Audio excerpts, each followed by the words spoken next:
Good afternoon, ladies, gentlemen, gals, guys, creatures of booktube, all you dense readers out there, and if there's any smut readers out there watching this video, welcome, I guess. I guess we might not talk about your kind, but here we are nonetheless.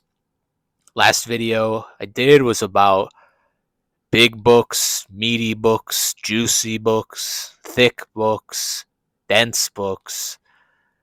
Just a bunch of big ones that I wanted to read. We're lowering the scales a little bit this week. We're going into short books. Not all of them are classics, but short books that you can read in a day or two that can help you get out of a reading slump, that are just fun and well written. It's mostly fiction, but maybe one or two nonfiction are in here. So yeah, I'm going to talk about all these. I've read these all in the past couple years, so they're relatively fresh in my mind. Um, and what I love about the short book is that it's short. It's easy to get through. Um, if the author is skilled, he can get across uh, his message, his themes. He can develop characters. He or she can develop characters in a short amount of time. Did that make sense? Did I say that right? I don't know. But there's tons of great short books out here in the world. A lot of them are very popular classics that I'm not going to talk about, like Siddhartha, Crying of Lot 49, The Stranger by Camus, Old Man and the Sea by Hemingway, Great Gatsby, Of Mice and Men, The Pearl. Any others? Nah, it's about it. I've read all those, and I think they're pretty great, or at least good classics for a reason. I'm not going to go into those in depth, but definitely recommend you check those out too if you haven't, if you weren't forced to read all those in high school. Uh, but yeah, I'm going to go through the 8 books that I have for you guys here today. Shoot. Hang on. And then I'll end the video. And we're going to go kind of quick because I don't want this to be long. Sorry. All right. First up, we got The Double Death of Quincas Waterbury, a 1959 novel by the Brazilian modernist writer Jorge Amado. Now, this book is 96 pages. It's short, it's a novella, and it starts in the fallout of the death of this guy, Quincas Waterbury, also known as Joaquim Soares de Cunha.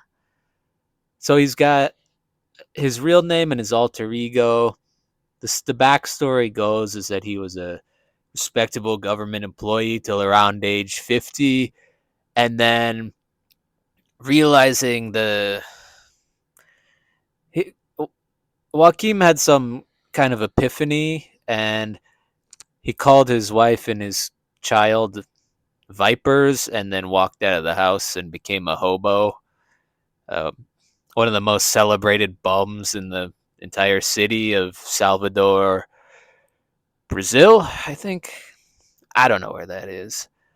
But after he dies, the family goes to collect the body, and then all his friends who are also hobos uh, try to get the body as well. So it's a clash between friends and family, and how a man is supposed to be remembered.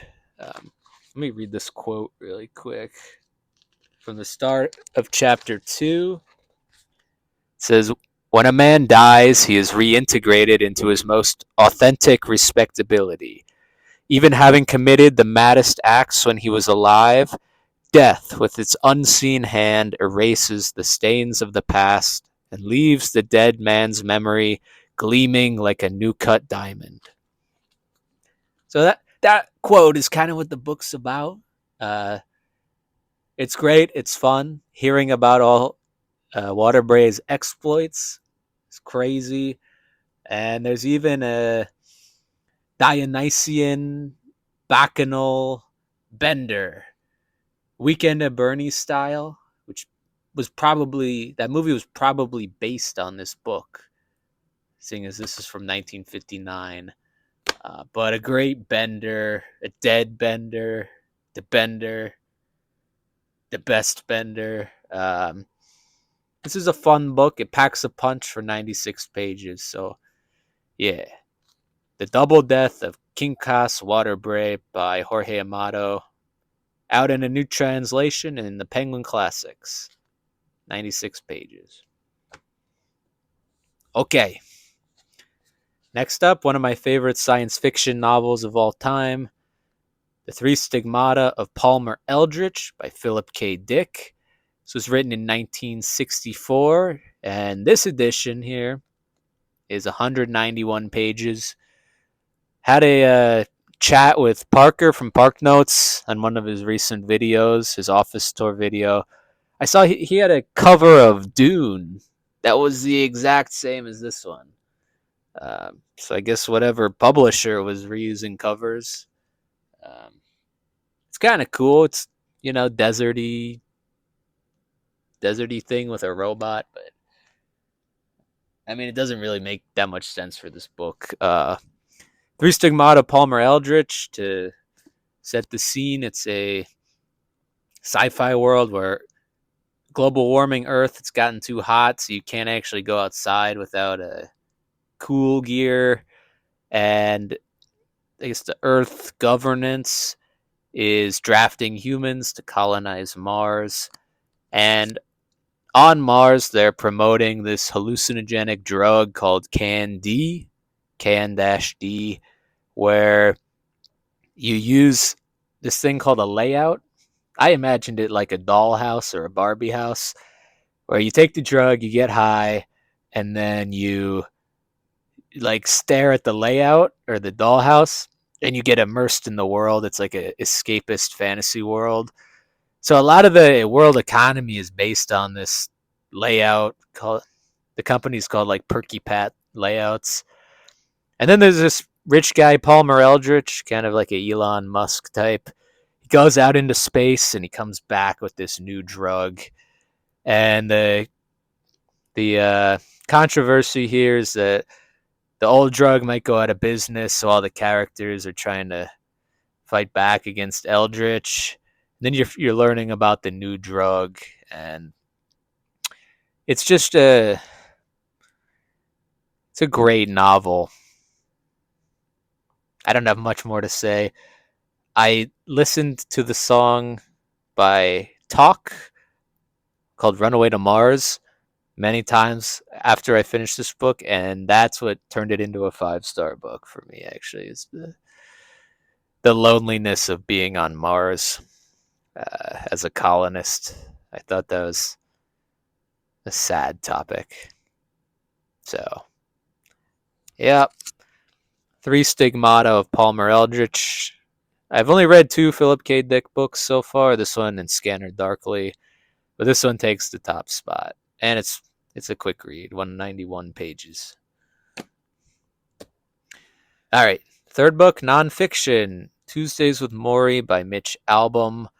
This was published in 1997, and it's 210 pages, but the pages are small and there's not a lot of words, so you could read this in like 1 or 2 sessions.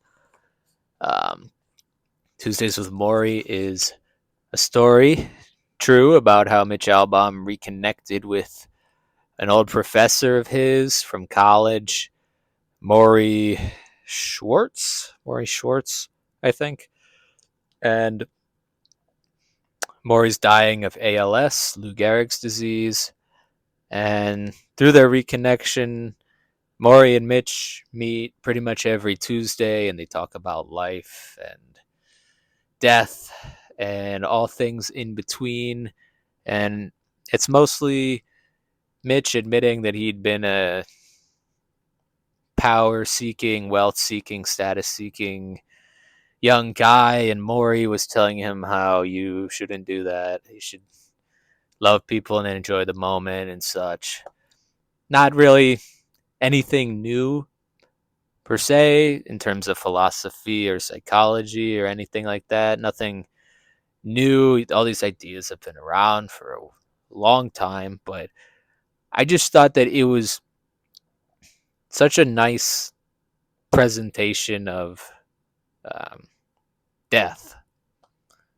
Here we have a old man fighting back against his illness, living life to the fullest every day, despite the terminal nature of ALS, and passing on wisdom not only to a living man but to Mitch Albom, who's gonna die too.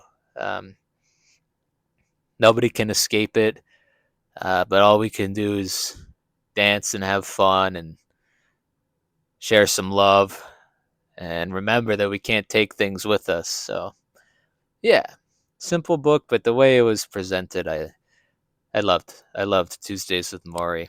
Quick read, quick read, good book. It's the only album I've read. I was never too interested in him before, but now I might read that other one. We'll see. All right, next nonfiction book, Night by Elie Wiesel, published in 1956, 109 pages. And what is Night?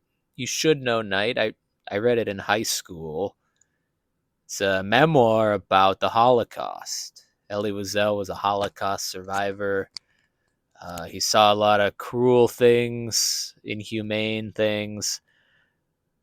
This book, for one night at least, ruined me after I finished it. I was in a terrible mood.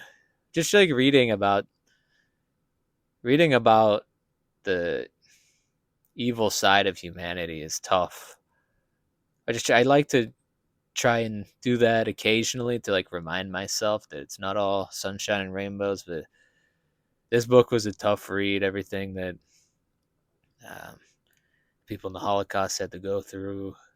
So it's definitely one of the most important works, I think, of the 20th century, and I think it's required. I think it should be required reading for everybody who's literate.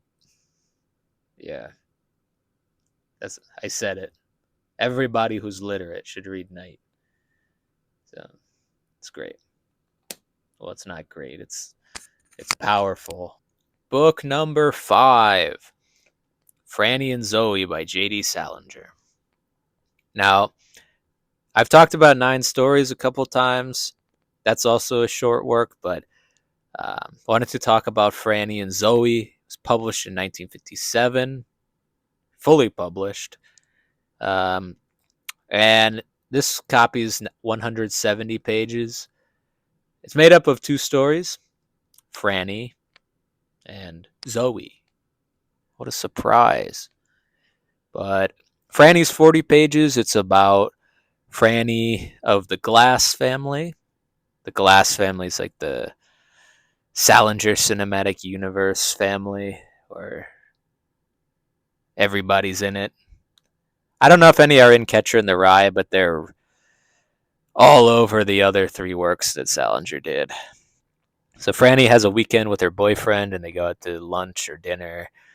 And Franny kind of has a mental breakdown, an epiphany of like, why do I care about all this stuff that my boyfriend's talking about? Like all his Yale education and whatever. Like, why do I listen to him? And then she tells him about some Eastern mysticism practices, the Jesus prayer in particular, and then she faints and something else happens. I think I just spoiled it for you. This isn't really a spoilable work because nothing really happens. It's just talking. That's why I only gave it a 4 out of 5 stars. I loved reading it, but nothing happened in Franny or Zoe. And Zoe's about Franny's brother Zoe at their apartment in New York. He just chats with his mother, and then he's reading a letter from his brother, and then he chats with Franny. Um, but it's interesting if you like Catcher in the Rye and you want to read more similar works. I would check out the rest of Salinger. It's definitely better than Catcher in the Rye. The Glass family's pretty fascinating as well. I think the Royal Tenenbaums, that movie, the family's based on the glasses of this world by Salinger. So, big recommend here. If you like mid 20th century chain smoking Americans who are sad but educated, read this book. All right. Books 6 and 6. I did my math wrong. 6 and 6. We've got Gabriel Garcia Marquez, Memories of My Melancholy Woos. I'm not going to say it here. And Of Love and Other Demons.